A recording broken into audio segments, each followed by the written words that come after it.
The death toll from racing continued to rise, and the 1903 Paris to Madrid race descended into deadly chaos. With over 200 starters, the speeding cars hit trees, turned over, and burst into flames, claiming 8 lives. Dubbed the Race of Death, it was finally stopped before the Spanish border, and the cars ordered to be towed back to Paris by horse.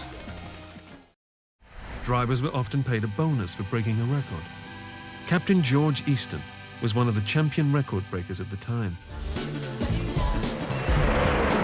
You have just seen the world's fastest oil engine car. Throughout the 1930s, Easton pushed his life to the limits.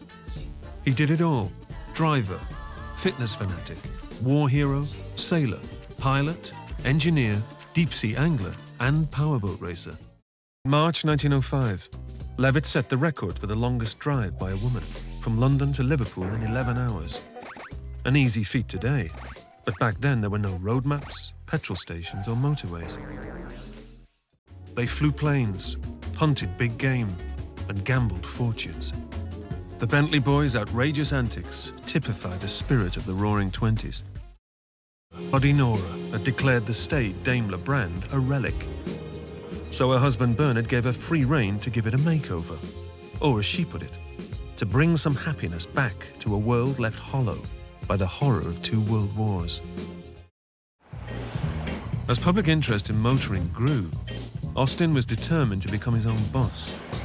And despite a volatile economy, he set up the Austin Motor Company in 1905. Its first office was a converted bedroom at Austin's Black Country home near Longbridge. Austin and his young apprentice sketched the design on the billiard table at his home. A car that would be accessible to the post-war generation who dreamed of becoming motorists in the 20s. It was a revolutionary concept, a small and reasonably priced car for the newly named middle-class family. The Austin 7 was born. My passenger is the driver, and I mean the driver. Jaguar's legendary test driver, Norman Dewis. In this car, he made a mad dash across Europe to get it to its Geneva launch in 1961. I said, this is the new Jag. We're launching it now at Geneva. And so they let me on. Got off the other end and then drove non-stop straight through to Geneva. I arrived there at 12 minutes to 10.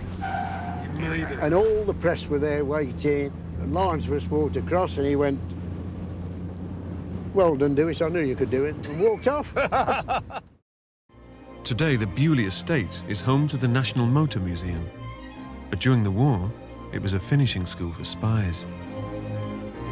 The fast-driving adventurer received his final training here before dropping into occupied France, where he organized sabotage missions with the resistance.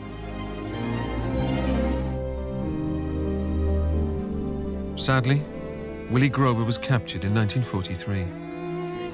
He was executed in Sachsenhausen concentration camp. I don't know what the power source of the future will be, or what the cars of the future will look like. But I do know one thing. With our technological excellence and our passion for driving, you can be sure that Britain will be among the trailblazers developing them.